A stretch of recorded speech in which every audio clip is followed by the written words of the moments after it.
Pause à cette boulimie. En voiture! Ce train à destination de Pharmacity desservira les gares de essais cliniques, autorisation de mise sur le marché, évaluation médicale, prix, marketing, effets secondaires. Attention à la marche! Le Médoc Express suivra l'itinéraire d'un médicament dans le système de santé. Quand le médicament paraît, la famille pharmaceutique s'agrandit. Passé l'émotion de la naissance, un brevet est vite déposé avec un R pour registreude. Un nouveau marché s'éveille. Car il a beau vendre de la santé, le secteur n'a rien d'une entreprise de charité. Il sauve des vies, c'est vrai. Mais dans industrie pharmaceutique, il y a industrie. Un médicament est un produit. L'arthrose, par exemple, représente un marché que le laboratoire Merck a voulu conquérir avec le Vioxx. Mais le 30 septembre 2004, 5 ans après son lancement, le laboratoire retire brutalement le Vioxx du marché. Le médicament provoque des effets secondaires graves, voire mortels.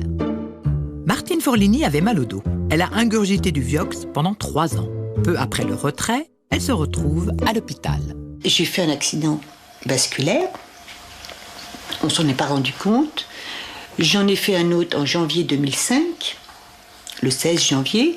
J'en ai fait un troisième le 21 janvier 2005. J'ai tout un côté qui est, pour ainsi dire, paralysé. Je ne peux plus me servir du bras gauche. Pendant 18 mois, j'ai fait des séances d'orthophonie parce que je ne pouvais plus parler. Du moins, je parlais très très mal. Aujourd'hui, j'ai toujours très très mal au dos. Voilà. Et donc, maintenant, je dois vivre avec, faire avec.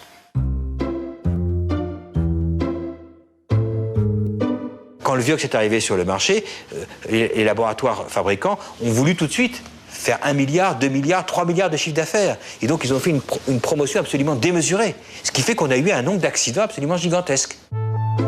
Comment le Vioxx a-t-il pu se trouver un jour dans les pharmacies ? Avant de vendre leurs nouveautés, les laboratoires sont pourtant censés mener des essais cliniques, c'est-à-dire étudier leur efficacité et leurs effets secondaires sur les gens.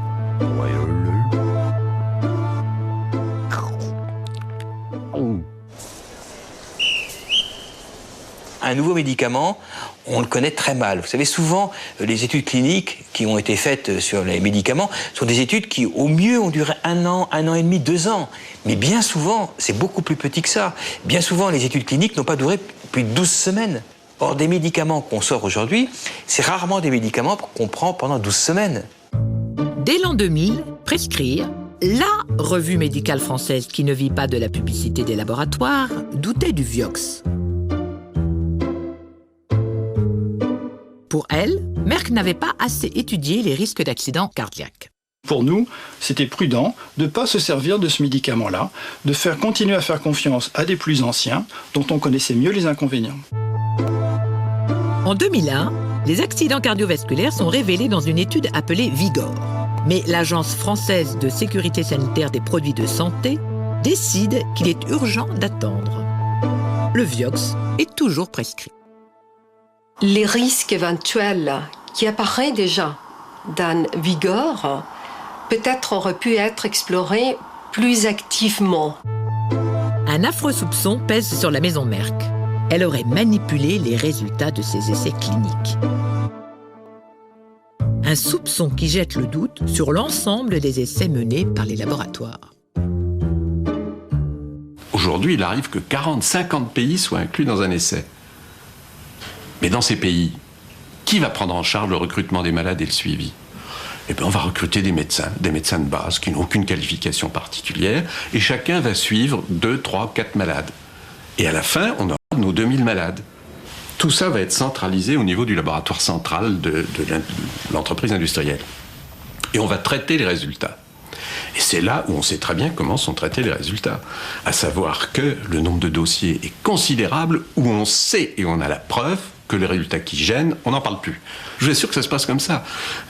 On n'y croit pas au début, mais c'est absolument incroyable. C'est de la prestidigitation. Le président du lobby des laboratoires, lui, ne se voit pas du tout en magicien. Il faut avoir à l'esprit que les études cliniques ne sont pas conduites n'importe comment par les entreprises pharmaceutiques. Tout est fait d'abord pour protéger les patients, ça c'est un point extrêmement important, et tout est fait également pour obtenir des données, obtenir une évaluation qui soit la plus rigoureuse, la plus scientifiquement incontestable. Sauf qu'aux États-Unis, c'est également incontestable, plus de 100 000 accidents cardiovasculaires et 30 000 morts sont imputés au Vioxx. Le laboratoire Merck prévoit 5 milliards de dollars pour indemniser les victimes. La firme a refusé de nous accorder un entretien. Pour ce qui est de la France, difficile d'obtenir des chiffres. Je pense que dire qu'environ 1000 effets indésirables peut être un chiffre raisonnable. Le bilan officiel s'élève en fait à 32 morts. Mais on ne connaîtra jamais les véritables dégâts du Vioxx. L'agence n'a pas compté, ni même suivi les victimes, comme Martine Forlini, après le retrait du Vioxx. Si je n'achète pas la presse pour le lire, personne ne m'en parle. Aucun médecin. Aussi bien où j'étais hospitalisée, on ne reconnaît même pas que c'est dû à ce médicament. Attendez, il n'y a jamais rien en France. Les structures de contrôle, de pharmacovigilance sont peu actives, quasiment secrètes. Officiellement, elles doivent mettre leur rapport, mais ce sont toujours des résumés de rapports. Et lorsque vous voulez des détails, il n'y a que les détails qui comptent pour se faire une idée. C'est pas de regarder les conclusions de la commission, c'est de regarder sur quoi elle s'est fondée pour prendre sa décision. Ça, vous ne pouvez pas les obtenir. Estomaqué par cette affaire, François Autain, sénateur et médecin, réclame une commission d'enquête sur le circuit du médicament. J'aurais souhaité effectivement une commission d'enquête, je l'ai demandé, mais j'ai le sentiment que mes collègues de la majorité sénatoriale ne souhaitaient pas qu'on pousse nos investigations trop loin. Je ne sais pas pour quelle raison, mais il m'a semblé. Peut-être me trompe-je. François Autain obtient quand même la mise en place d'une mission d'information dont le rapport est enterré en juin 2006, illico presto. On a appris ce dont, malheureusement, je me doutais, ce que je craignais, c'est que l'industrie pharmaceutique exerce sur la communauté médicale au sens large et les autorités sanitaires de notre pays une emprise qui, évidemment, porte atteinte à leur indépendance. Allez-y. 1 et 2 et 3 et 4 et 5 et 6 et 7 et 8 et 9 et 10 et 11 et... Mais aujourd'hui, avec Julieta, Amélie, le laboratoire Lily ouvre... Derrière, j'ai un caramel traitement du diabète de type 2. Chaque année, l'industrie pharmaceutique régale les médecins au MEDEC, le salon des généralistes. Libérer la médecine de l'emprise de l'industrie, voilà en toute simplicité l'ambition du collectif de médecins indépendants de Philippe Foucras, le Formindep.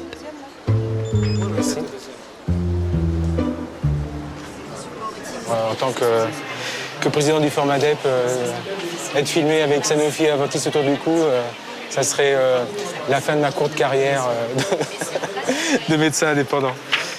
Ce grand idéaliste, qui boycotte le champagne offert par l'industrie, s'est prêté au jeu d'une visite guidée des stands. Alors, ce qui est intéressant, c'est de voir le nombre de gens présents en fonction du stand. Ça, c'est quand même un appel important à la bouffe.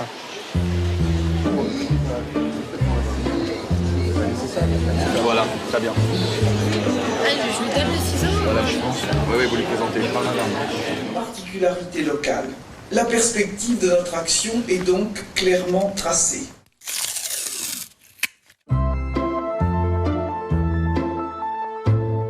Une fois évacuée la formalité des essais cliniques, les laboratoires commencent leur travail de VRP.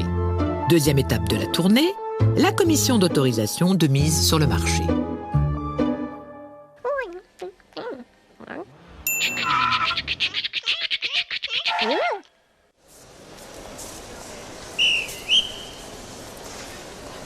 L'autorisation de mise sur le marché, si on écoute bien les mots, c'est autorisation de mise sur le marché. La priorité, c'est le marché. Et la question qui est posée aux autorités administratives et par la firme, c'est est-ce que je peux aller sur le marché, me rémunérer ? Eh bien, il n'est pas question sanitaire là-dedans, il n'est pas question de progrès, il n'est pas question de thérapeutique, il est question de marché. La première priorité, si je peux dire, c'est la régulation du marché et la santé des firmes pharmaceutiques. pas la santé des gens. Jusqu'à l'âge de 50 ou 55 ans, j'ai vécu dans l'illusion ou la naïveté, sans rien comprendre à l'organisation du marché des médicaments. Et il a fallu que je sois choisi pour des raisons qui ne me paraissent pas claires comme membre de la commission d'autorisation des médicaments au ministère de la Santé, pour découvrir comment se passaient les choses dans les coulisses. Et je vous assure que ça a été une révélation. Alors, commission d'autorisation de mise sur le marché des médicaments, réunion du 6 décembre. Résumé, le résumé il fait 4 lignes. Les dossiers ont été présentés. Ces dossiers en cours d'évaluation ne peuvent être rendus publics. Eh bien, comme ça, on ne risque pas de savoir grand-chose. Voilà. Les conclusions et motivations seront disponibles quand ce sera terminé. Donc, on n'a pas appris grand-chose. Genre, manque de bois, c'est bien quand même. Le budget de l'agence se nourrit à 80% des taxes que lui versent les laboratoires. Un mode de financement qui, d'après le Sénat, porte atteinte à son indépendance. Dans la foulée, les rapporteurs ont épinglé l'opacité du petit monde des experts scientifiques. Cette agence n'a pas une capacité d'expertise autonome. Elle est obligée de faire appel à des concours extérieurs. Ce sont des experts qui ont des liens d'intérêt avec les laboratoires. Et très souvent, il y a des conflits d'intérêts. Il peut arriver qu'un expert se retrouve jugé parti. Désormais, la déclaration des liens d'intérêt est obligatoire et publique. Et c'est impressionnant parce qu'il y en a des dizaines et des dizaines de pages. Et on voit qu'il y a beaucoup d'experts qui ont beaucoup de liens. Souvent, l'expert examine le dossier d'un médicament ou d'une firme pour lequel il a travaillé, ou il travaille en ce moment, ou il va bientôt travailler. Mais Daniel Wittkok, président de la commission d'autorisation de mise sur le marché, veille à l'impartialité des décisions. J'ai envie de dire qu'en mon âme et conscience, depuis en tout cas que j'ai ces responsabilités à l'AMM, je vois vraiment pas de dérive et je crois que les gens devraient être rassurés là-dessus quand même. Mais c'est normal qu'on se pose des questions. Et je trouve que la transparence actuelle lève les doutes quand même. Il y a des nuances, effectivement, entre l'intensité, le degré d'importance du conflit d'intérêts. Mais c'est très subjectif. Et on n'a pas, le citoyen, de base, il n'a pas grand élément pour apprécier ça. Il est obligé de faire confiance. Et je trouve qu'actuellement, les conditions ne sont pas réunies pour avoir réellement confiance. Si on sait qu'on va discuter à la commission d'AMM d'un dossier sensible, pour lequel un des membres de la commission a lui, des conflits majeurs, enfin, pas majeurs, mais d'un haut niveau. Il n'y a pas d'énormes conflits, mais enfin, disons d'un niveau qui ne soit pas mineur. Dans ces cas-là, il ne participe pas à la commission. Il y a des fois, effectivement, quand on regarde l'ordre du jour, quand on voit les personnes qui sont là et quand on voit leurs déclarations, on se demande s'ils ont été nombreux à se réunir. Parce que si on applique strictement, il doit y avoir des fois où ils devraient sortir souvent.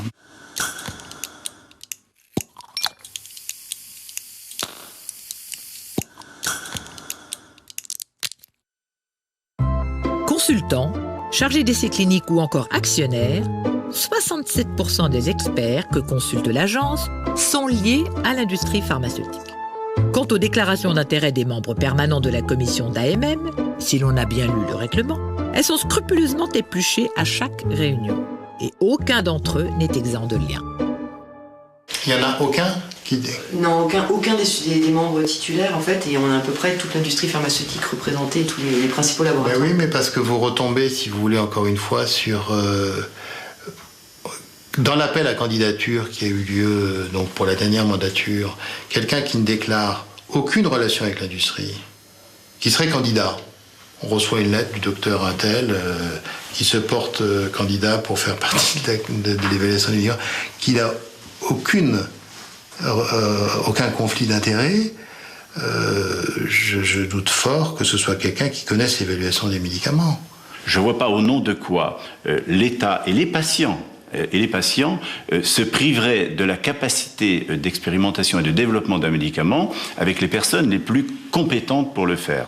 L'indépendance d'un expert est le gage de son incompétence. Tel est le credo des industriels, repris en chœur par les pouvoirs publics. Voilà acquittés d'une phrase les 1200 experts, permanents et occasionnels de l'agence. Plus un expert est fréquemment consulté, ou plus il occupe un poste important, secrétaire, vice-président, etc., de ces commissions, plus il a de contrats avec l'industrie. Et on atteint un groupe d'une 50aine de ces 1200 qui est très intéressant, puisqu'ils ont entre 10 et 51 contrats avec l'industrie. Il Il faut bien voir ce que représentent des sommes pareilles. Ce sont des hommes qui sont des employés, il n'y a pas d'autre nom, de l'industrie. Et il est clair que ces hommes, dont la plupart sont des universitaires de médecine, ajoutent 50% à leur salaire, mais peuvent parfaitement le doubler, ou beaucoup plus. J'ai envie de dire que la fonction d'expert, pour un acteur de l'AMM, quel que soit les groupes de travail dans lesquels il est, c'est un acte militant, parce que sur le fond, ça ne lui rapporte rien. J'avais demandé qu'au moins le président et le vice-président n'aient pas de lien d'intérêt avec les laboratoires. Je ne sais pas ce qu'il en... Enfin, je sais que cette recommandation n'a pas été retenue.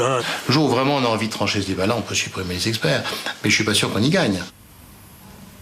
Je ne crois pas qu'on puisse être libre quand on juge son employeur.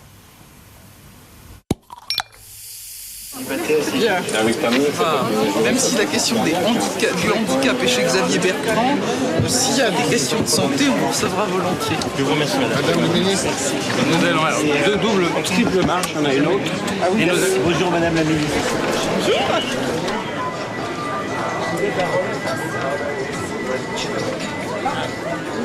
La connivence entre l'agence et les laboratoires existe et porte atteinte à l'indépendance des avis qui sont rendus concernant ces médicaments.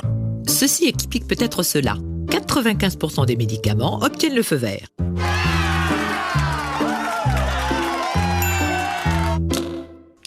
La plupart des médicaments qui sont mis sur le marché aujourd'hui sont des médicaments qui n'apportent aucune amélioration par rapport à la panoplie de la thérapeutique qui existe déjà.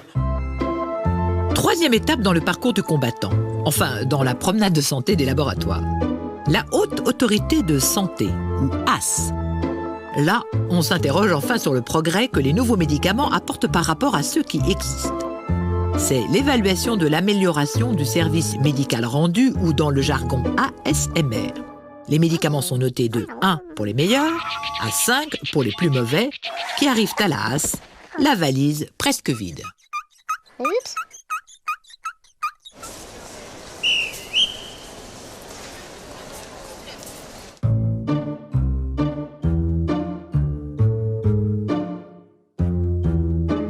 Parmi les nouveaux médicaments qui nous arrivent chaque année, à la transparence, on voit à peu près une centaine de nouveaux médicaments. Alors, on appelle nouveaux médicaments de nouvelles substances chimiques, mais ça peut être de nouvelles présentations, une forme injectable, une forme comprimée.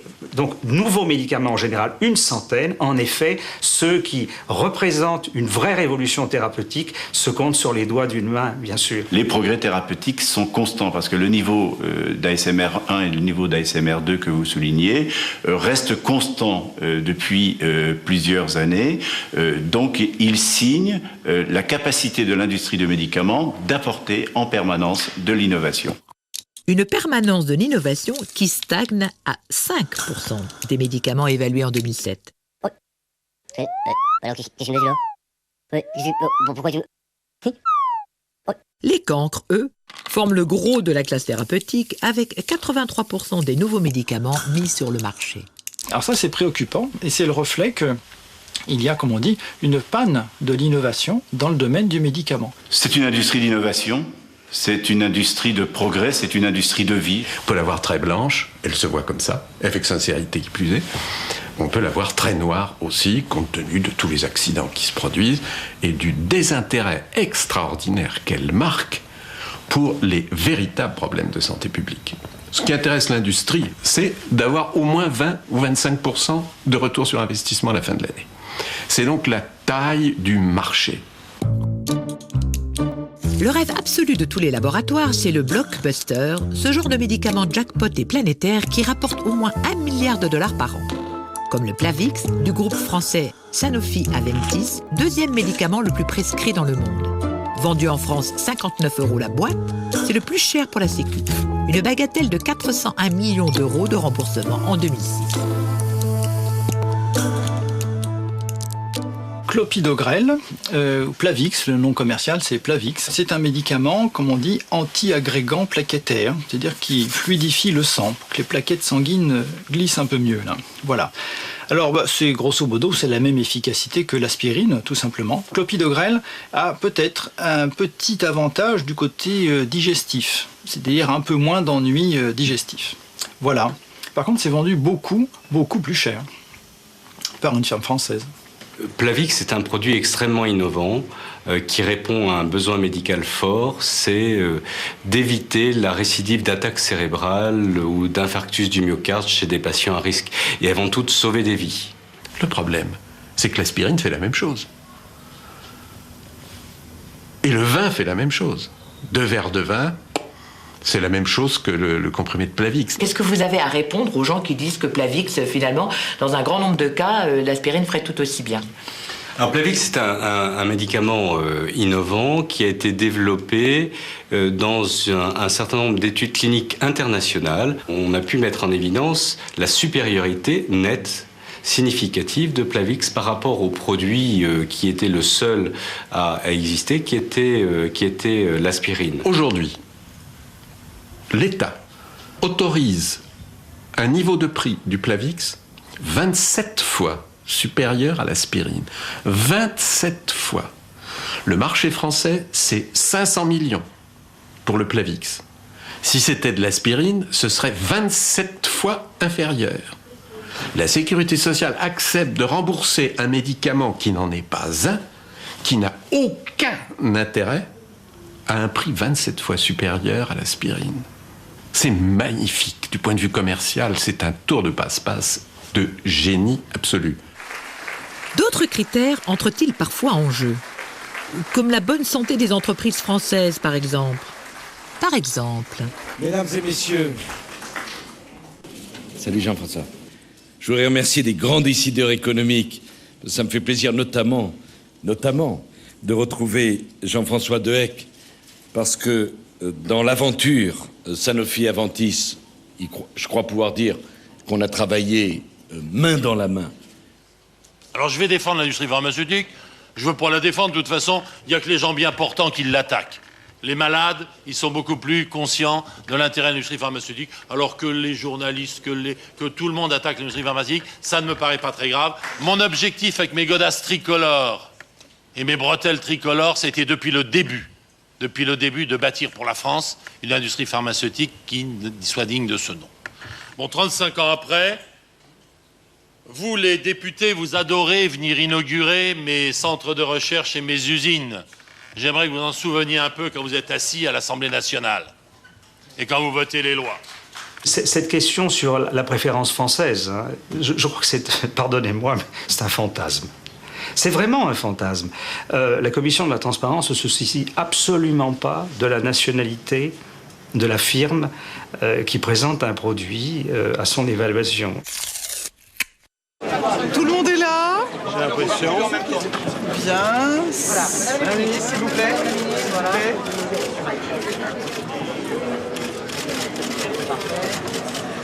Alors un jour, j'inaugurais une école. Je coupe donc un petit morceau de ruban et j'entends un morceau à un petit gamin de 6 ans qui était là. Et je lui dis, tu mets ça dans ta poche et tu auras des bonnes notes toute l'année. Le gosse me regarde et il me fait, ça c'est bien une promesse de politicien. Merci beaucoup. Ça, on aura des bonnes notes. Et comme ça, vous aurez des bonnes notes pour l'année. Voilà.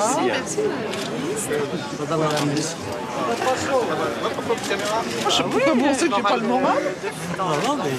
J'ai l'air de ne pas avoir le moral, monsieur. Si les nouveaux médicaments sont inutiles ou presque, cela ne les empêche pas de creuser le trou de la Sécu. Alors, qui décide de leur prix toujours à la hausse ?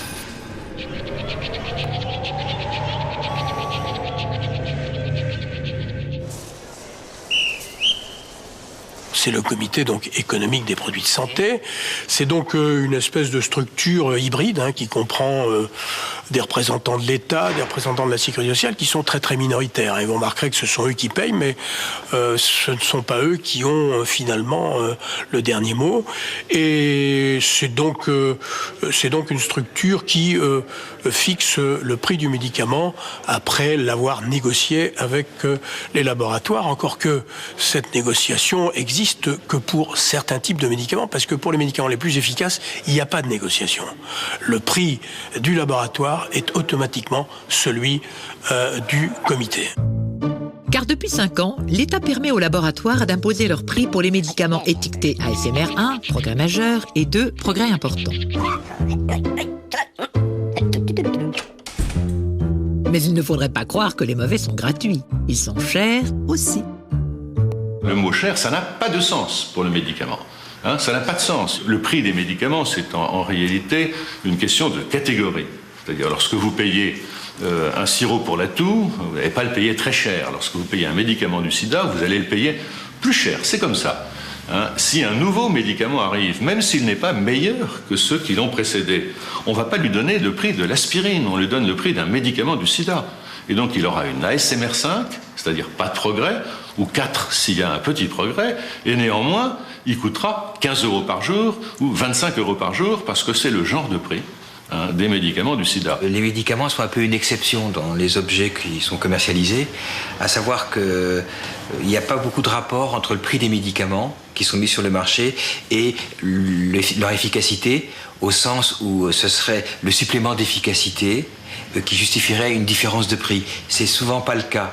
Et la crise de l'innovation dont tout le monde parle dans l'industrie pharmaceutique est telle qu'aujourd'hui, les sommes dépensées sont monstrueuses par rapport aux nouveaux médicaments créés.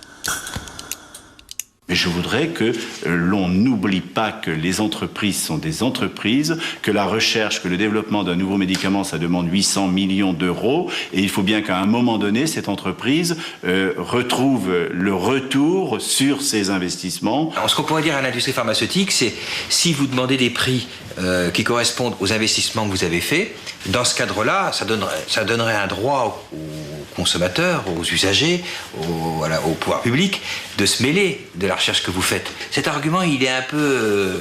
je suis toujours surpris que l'industrie pharmaceutique l'emploie, parce qu'il justifierait que du coup, on se mêle de ses affaires beaucoup plus. Or, l'industrie pharmaceutique veut surtout pas qu'on se mêle de ses affaires. Et on comprend pourquoi. Voir l'histoire du Mopral du laboratoire AstraZeneca. Il était une fois un médicament fort utile contre l'ulcère et le reflux gastrique. Le Mopral. Hélas, le 14 avril 2004, à minuit 1, le brevet tombait dans le domaine public et son générique, fabriqué à l'étranger, franchissait nos frontières par camions entiers.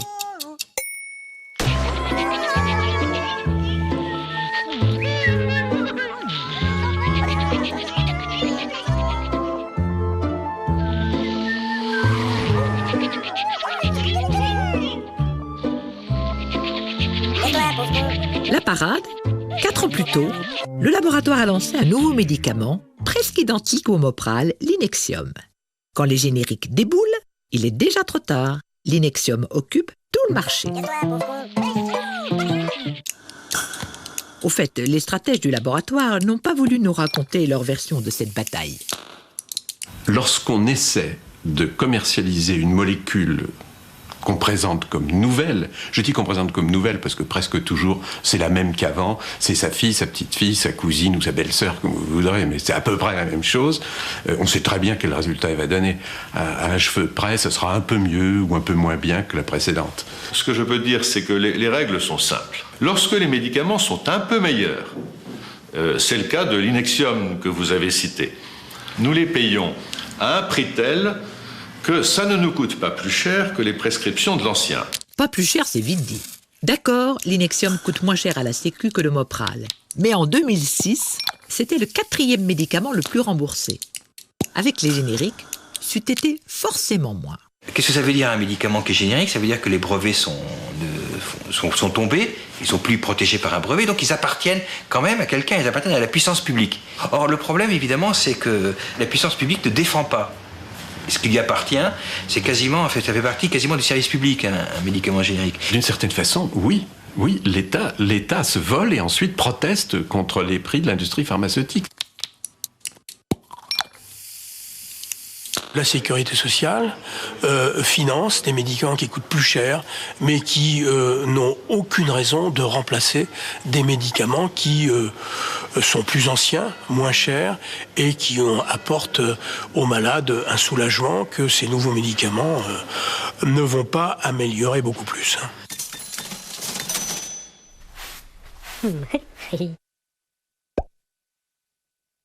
On voit bien, tout en bout de chaîne, la marge de manœuvre plus que limitée de l'assurance maladie.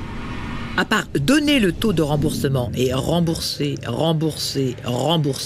même en remboursant de moins en moins bien et en déremboursant, ça fait quand même la coquette somme de 20 milliards d'euros en 2007. Aujourd'hui, les laboratoires qui sont confrontés à une crise de la recherche, puisqu'ils ne trouvent plus rien, quoi.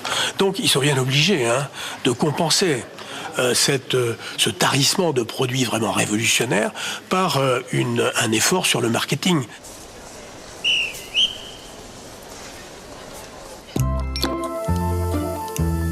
Il faut dire que les laboratoires mettent le paquet.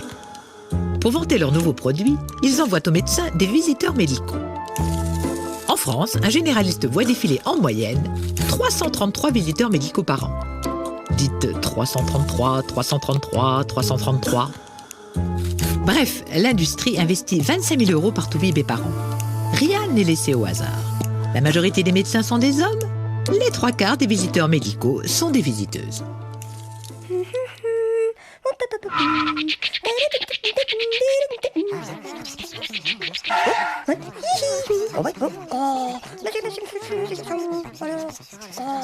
Là, il y a plein de médecins qui pensent sincèrement, naïvement, enfin bêtement même on peut le dire, mais qui oui, quand même, non, ça doit être vrai ce qu'ils disent. Enfin bon, les études de médecine n'incitent pas à l'esprit critique en France.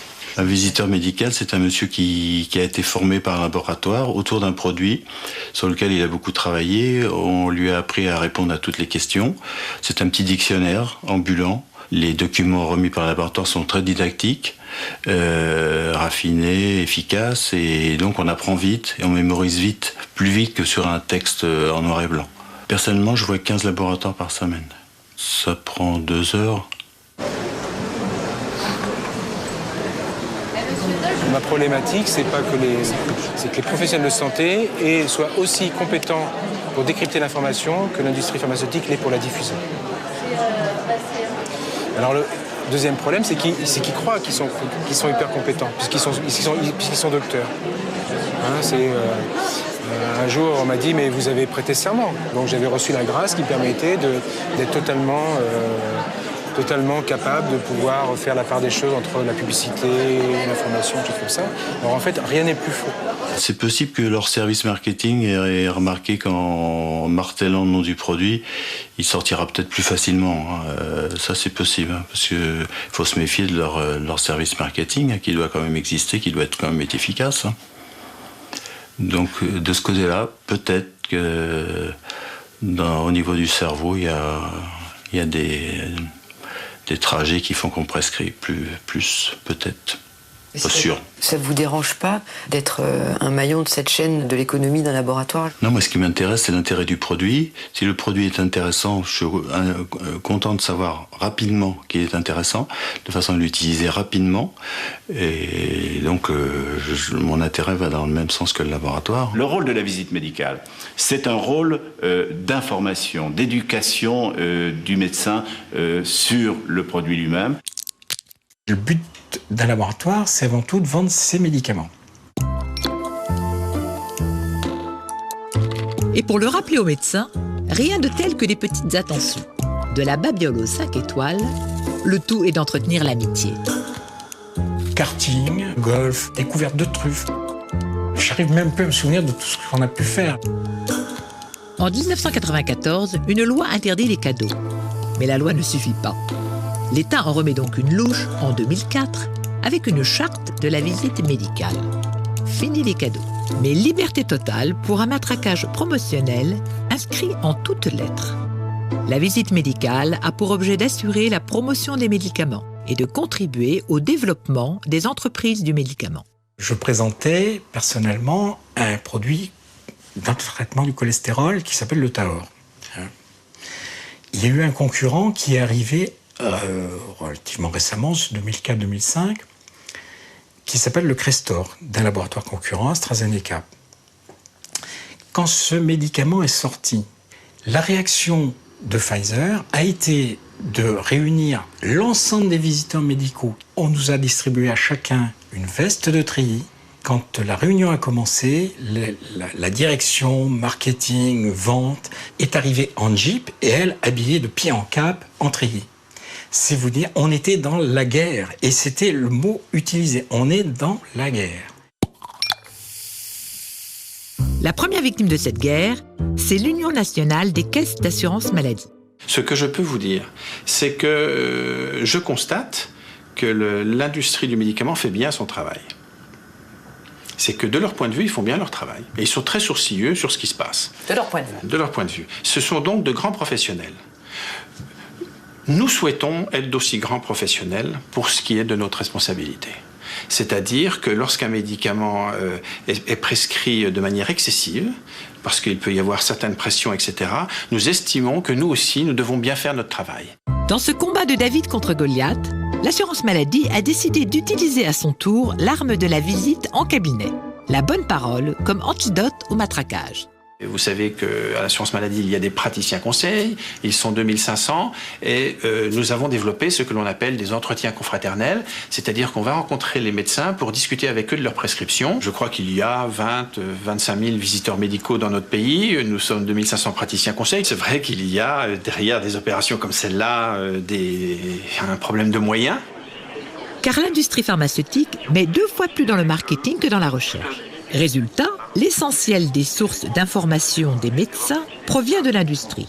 Elle concocte avec plaisir congrès et séminaires pour les toubibs. Tout comme elle se dévoue pour financer à 98% la formation continue obligatoire. Et 1,7 million de... Ça vous intéresse, la formation en ligne? Sûr. Ils sont dans une salle, on a simulé 6 médecins qui se parlent avec leur webcam.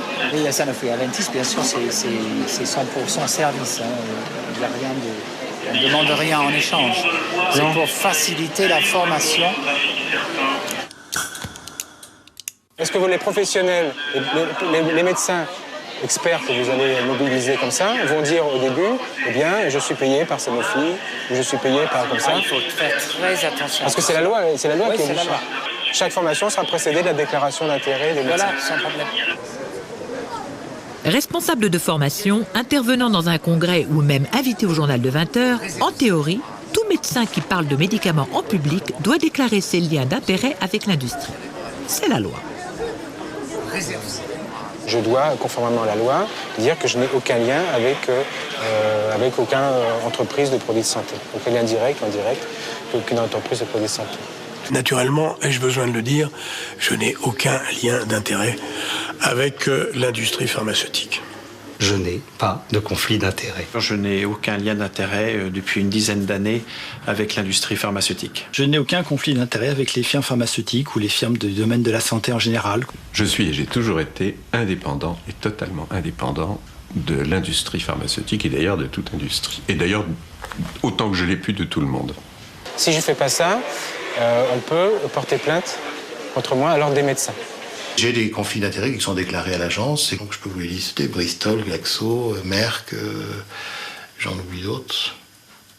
Bon, mais ça fait partie, disons, de mon exercice. Personnellement, j'ai aucun intérêt avec l'industrie pharmaceutique, sauf des actions. L'industrie du médicament ne revendique pas l'exclusivité de la formation du médecin. Les actions de formation ne peuvent pas être des actions de promotion.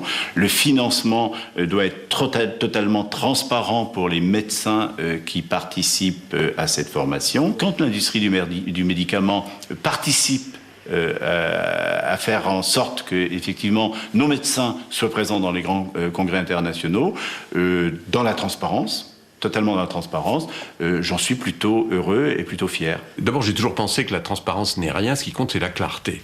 Il ne s'agit pas de laisser voir, mais il s'agit d'éclairer. Parce que les gens ne peuvent pas regarder dans toutes les directions à la fois. Donc la transparence, c'est un mauvais signe. Transparence, totalement dans la transparence. Transparent. Complètement transparente, cette campagne de sevrage tabagique, en fait financée par le laboratoire Pfizer à l'occasion du lancement du Champix, un médicament pour arrêter de fumer.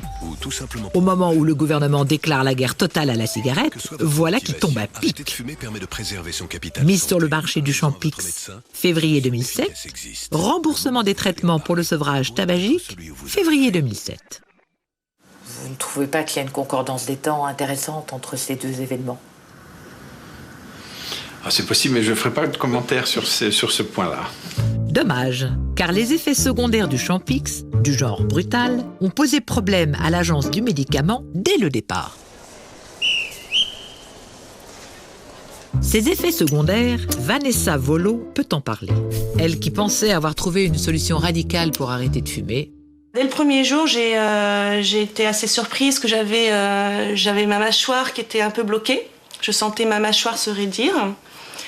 Je trouvais ça bizarre, mais je me suis dit bon. Et au fil et à mesure des jours, je me sentais de plus en plus fatiguée. Et puis surtout, j'ai commencé à me sentir très déprimée, à me renfermer complètement sur moi-même. Jusqu'à un soir où j'étais chez moi et j'étais pas bien. Et je me disais oui, personne ne m'aime, je suis seule et abandonnée. Enfin, j'étais dans un très mauvais délire. Et je me suis dit la solution, c'est me suicider. Et là, j'ai eu, je crois, un instinct de survie. Et je me suis dit, attends, Vanessa, ça va pas du tout. On arrête le Champix. Et j'ai arrêté le Champix immédiatement. Et c'est vrai que tout de suite, j'ai commencé à me sentir mieux.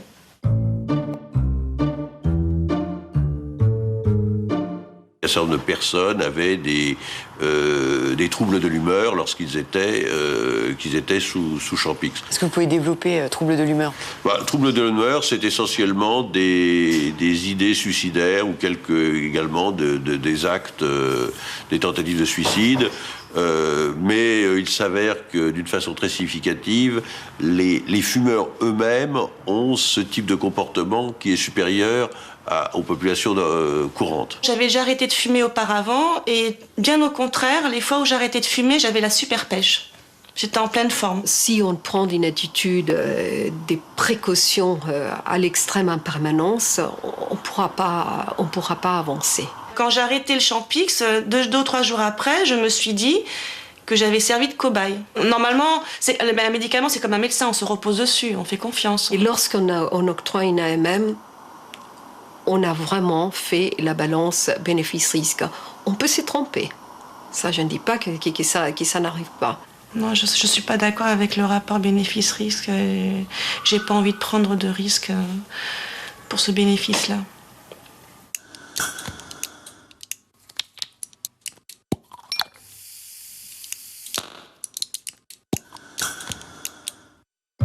Depuis le début, l'agence suit attentivement le Champix avec un plan de gestion des risques dit PGR. Le but d'un PGR, confirmer ou infirmer la survenue des effets secondaires d'un médicament. Et pour le Champix, les effets psychiatriques se confirment. De plus en plus, maintenant, les médicaments pour lesquels on constate que l'évaluation n'a pas été suffisante et que, normalement, on ne devrait pas accorder l'autorisation de mise sur le marché. Cette autorisation est malgré tout accordée par la Commission dans la mesure où cette autorisation est assortie par un plan de gestion des risques. Ça permet effectivement de déculpabiliser les membres de la Commission, mais à mon sens, ça constitue un alibi, c'est une véritable mascarade. En plus des PGR, la panoplie du service après-vente comprend des études de pharmacovigilance. Mais seule 1 sur 10 arrive à son terme. Alors que les effets secondaires, tous médicaments confondus, représentent 40 000 cas chaque année en France. Depuis son lancement en 2006, l'agence surveille aussi l'Acomplia, un médicament contre l'obésité et le diabète fabriqué par Sanofi Aventis. Acomplia permet de réduire de façon significative le poids de ces patients et en même temps, et de façon indépendante, d'améliorer le taux de sucre dans le sang. Mais alors pourquoi une ASMR 4 ? C'est profondément injuste si c'était un si bon médicament. ASMR, c'est le A pour amélioration. Ouais. Amélioration par rapport à quoi ? Eh bien, par rapport à rien aujourd'hui, puisque aujourd'hui, il n'y avait aucun médicament auquel on puisse se comparer. Ça aurait dû être une ASMR 1 alors. Les critères de l'HAS aujourd'hui pour attribuer une ASMR majeure de niveau 1 sont ceux d'une réduction de la morbimortalité, donc une réduction des morts. Ni une, ni deux, ni trois non plus. En termes d'amélioration du service médical rendu, ce médicament innovant, à 76 € la boîte, ne réduit pas les morts, mais les kilos. Il permet d'en perdre 5 en moyenne et de les reprendre immédiatement après l'arrêt du traitement. Le progrès thérapeutique donné par la Commission à ce nouveau médicament a été 4 mineur. Ça veut dire que ça marche un tout petit peu mieux que quand on ne donne rien. Il ne me paraît pas que cette évaluation soit scandaleuse. Je crois qu'elle est plutôt rigoureuse. Depuis des années pourtant, Acomplia a été précédé de sa réputation d'arme fatale contre les kilos, de pilule miracle, promise à une longue carrière de blockbuster. Acomplia va arriver, Acomplia arrive, Acomplia est là, Acomplia est dans les pharmacies, ça y est, vous pouvez l'acheter. Bon, ça a duré pendant 2 mois, un espèce de pilonnage dans toute la presse, toujours sur un argument principal. C'est fascinant, un marché d'1 milliard de dollars va s'ouvrir. Mais rien ne se passe comme prévu pour Sanofi.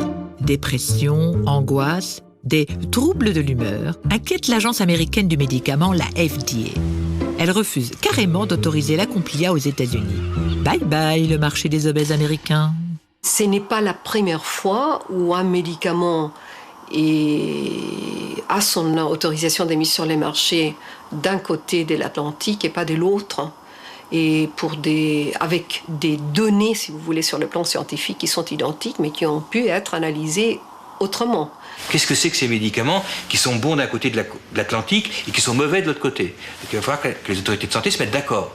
C'est pas possible qu'on continue dans cette situation où on a l'impression, peut-être fausse, mais on a l'impression d'un certain laxisme en Europe par rapport aux États-Unis. Pire pour Sanofi. En France, Acomplia n'est autorisé que pour une catégorie de patients extrêmement limitée, les obèses diabétiques. Adieu, blockbuster à 3 milliards de dollars. La firme essaie aujourd'hui de sauver les meubles sur un marché rikiki. Ce document interne du 14 mars 2008, révélé par le Canard enchaîné, nous informe que la première des priorités pour 2008 est de neutraliser la presse grand public. Notre volonté, c'est de rappeler qu'Acomplia n'est pas une pilule miracle, que c'est un vrai médicament sérieux avec des indications extrêmement précises et des contre-indications extrêmement précises. Les articles élogieux datent d'il y a un sacré bout de temps quand même. Décrire Acomplia comme une pilule miracle, ça n'est pas élogieux, c'est dangereux.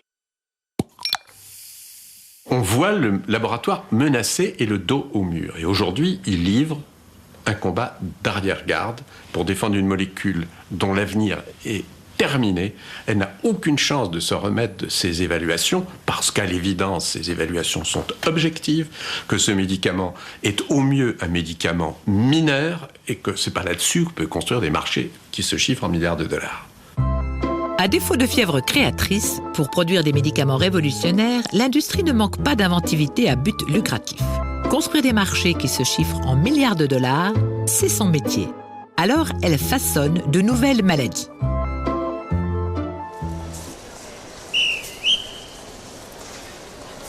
D'abord, il faut que ce soit un traitement préventif, sous-entendu qui va durer toute la vie. Et pour des gens qui ne sont pas malades, dont on pense seulement qu'ils pourraient éventuellement l'être, mais avec une certitude. Deuxièmement, que ça s'adresse à des maladies de gens riches, dans les pays riches. On ne va pas préparer des médicaments pour la Mauritanie. Troisièmement, il faudrait viser plusieurs maladies à la fois. Parce qu'une seule, c'est tout petit. Au fond, les gens aujourd'hui ont soit plusieurs maladies, soit craignent de les avoir. Les gens bien portants sont des malades qui s'ignorent. L'idée ne date pas d'hier, le docteur Knock et avant lui Molière y avaient déjà pensé. Les laboratoires présentent des processus normaux de l'existence comme des maladies, des maux rares comme des épidémies. Face à des médias souvent réduits à l'état de caisse de résonance, ils n'ont aucun mal à transmettre leurs bonnes paroles. Un simple chagrin devient un épisode dépressif, Un gamin plein de vie, un sujet atteint d'hyperactivité à potentiel criminogène.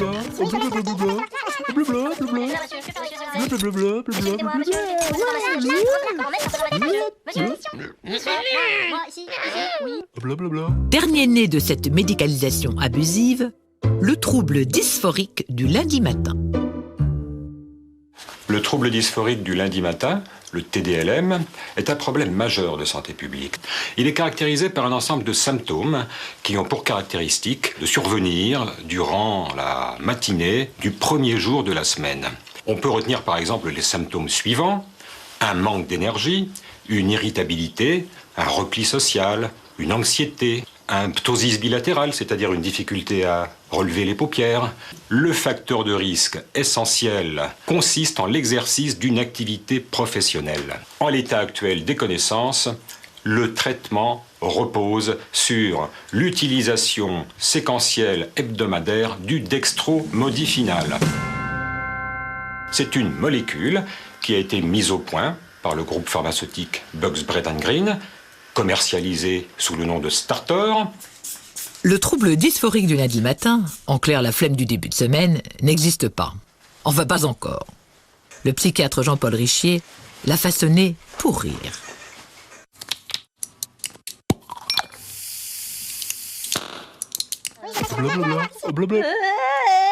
On nous fait vraiment avaler n'importe quoi.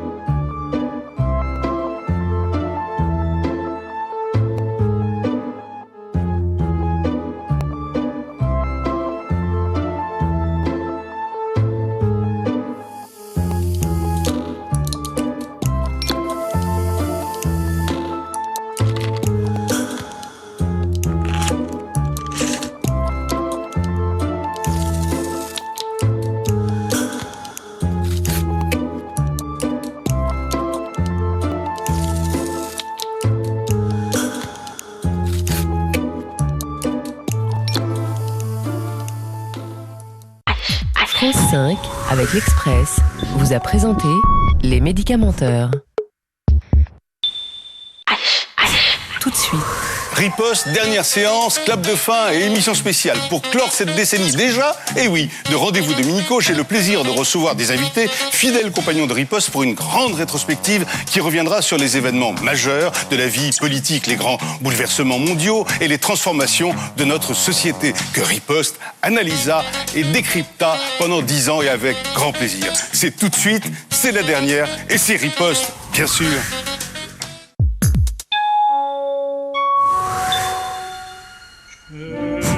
Découvrez une Italie inédite, celle du siècle dernier, à travers les regards croisés des peintres et des photographes. Voir l'Italie et mourir, une exposition à voir au musée d'Orsay du 7 avril au 19 juillet, en partenariat avec France 5. Demain sur France Télévisions. France 2, 2 épisodes à disparition multiple pour l'équipe du FBI. France 3, chanteurs, auteurs, ils savent dire les mots bleus, l'amour en chanson. France 4, Véronica Guérin de Joël Schumacher avec Cate Blanchett. France 5, à visage découvert, Bachar el-Assad, espoir ou menace pour la Syrie. France O, Mouton noir ou Bounty, l'histoire d'un métis franco-congolais. Demain sur France Télévisions, vous aurez tous les choix.